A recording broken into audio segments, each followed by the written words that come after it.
Check it out, guys. We're finally getting some snow.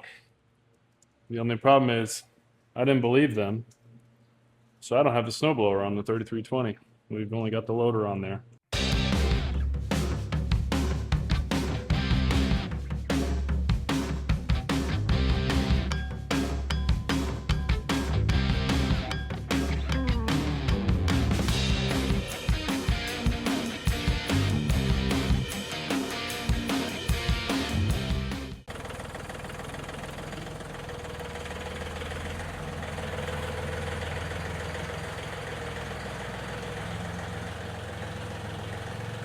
Okay guys, so unfortunately my cheap microphone does not do very well with me talking with the tractor running, so I gotta do a quick voiceover here. To start off, you want to get the loader all the way down onto the ground, and you want it a couple inches away from the wall, because as you push it away, it's going to push out. So here you can see the levers. There's a little black lever you got to pull out, and then pull the other lever up. Do that on both sides, and then you're essentially disconnected from the tractor. So here you're just going to push the loader all the way down, and that'll push the kickstand down, as you can see there, lifting it up off the tractor arms. You can see that it's completely detached from the tractor. The little kickstand is down, the bucket is off. So all we need to do now, relieve some pressure, and now we can disconnect our QDs.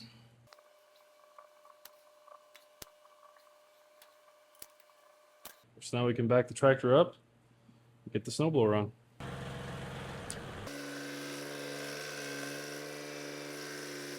All right, so up next, we'll get the snowblower pushed into position. I've got it on these little dollies. It's okay, but it's not great by any means. Actually, let's put the arms on first.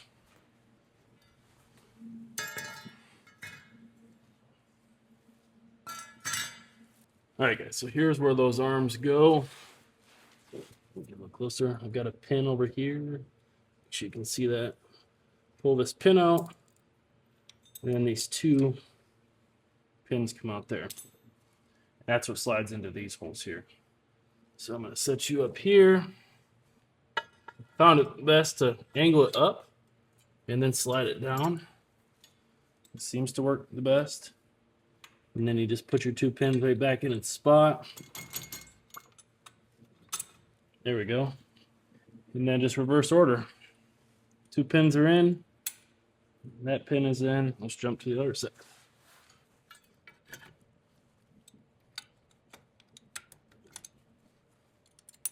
Okay, so the way this works is the top link connects here from the snowblower itself, and then your two bottom links there are going to sit right into these little grooves. So I'm going to get this moved over. Assuming you come up with a better solution for storing this thing. With these dollies, it works pretty good, but you have to screw the blower into the dolly so it doesn't move around any. It's not perfectly flat underneath it, so it makes it kind of hard.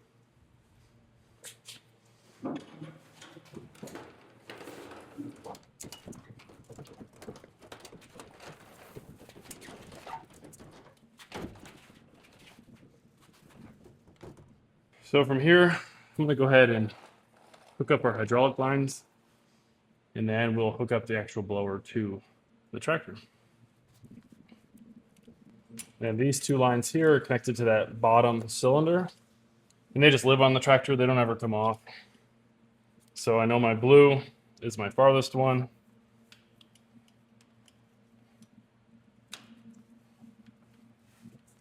Oh, man. There we go.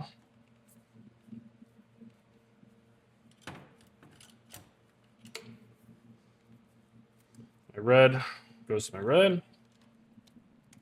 Good deal. And then we will unwind the actual chute hydraulic hoses. Now this is where I don't have the covers, so I never know which one's which. It's all right. It's trial and error, I guess.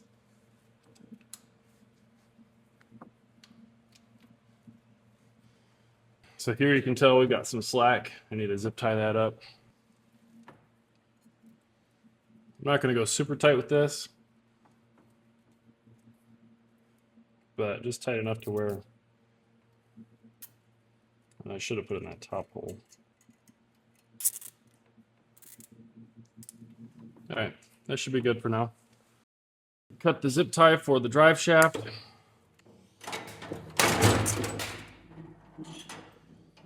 Oh, that was a fail. All right, so now what I want to do is get this snowblower down onto the ground. That way our angles aren't off between the top link and the lower points.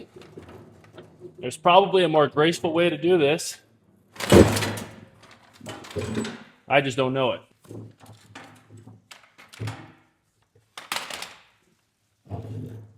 That lined up a little bit better. You can tell we're still leaning back.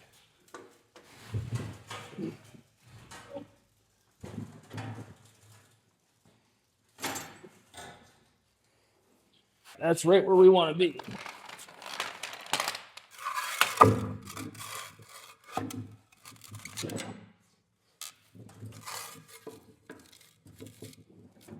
So now that we're at this point, we are going to go ahead and lower the arms down and pull the tractor forward just a touch.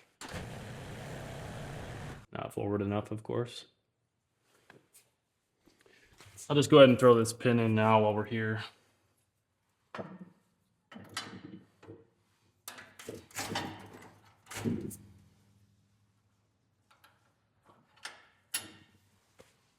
Okay, that side is attached. Now this side we're still quite a ways away. It's all right. I'm gonna go ahead and set up the top link now. Of course, it's too long, so you got to completely remove it to then install it.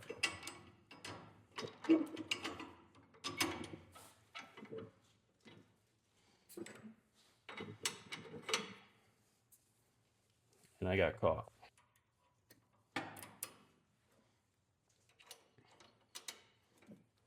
So there you can see we've got our right arm on, we've got our top link on, we've got our hydraulic hoses on. Now I need to get this last one hooked up right here, as well as the PTO shaft, which I'm gonna set the PTO shaft up now. If you watch some of my other videos, you know that these are like a QD style, where you can pull back, and there's a little ball bearing that sits in there and locks it on there. So all you gotta do is get it on that shaft, make sure the splines match up. There you go. And that is hooked up. So now, what I'll probably do is go ahead and lift this up and you'll see that thing pop right in.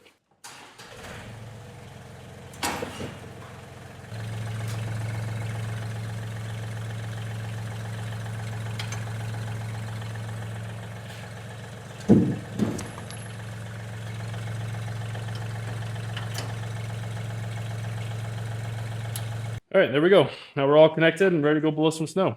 So some of you may have caught my big mistake there. I have my two hoses, for whatever reason, I have these mislabeled. So my red goes to my black, my green goes to my blue, and then my chute goes over here. Whatever, I switched it around, so now when I pull back on the joystick, the snowblower lifts itself. Check it out.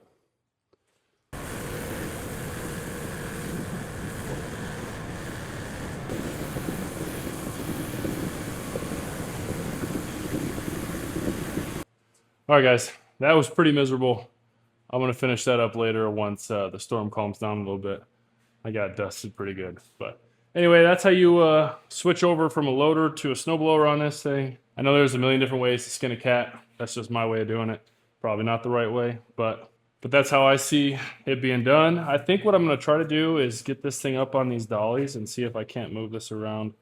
I typically keep this down in the shed, but I don't really want to go back down there because I don't know how long this snow is going to last. So I need to get that up so I can get it up against the wall a little bit closer so we can have room for all of our other junk. I did get the snowmobile out of here. If you saw yesterday's video, you know I had a pretty dumb moment with that thing.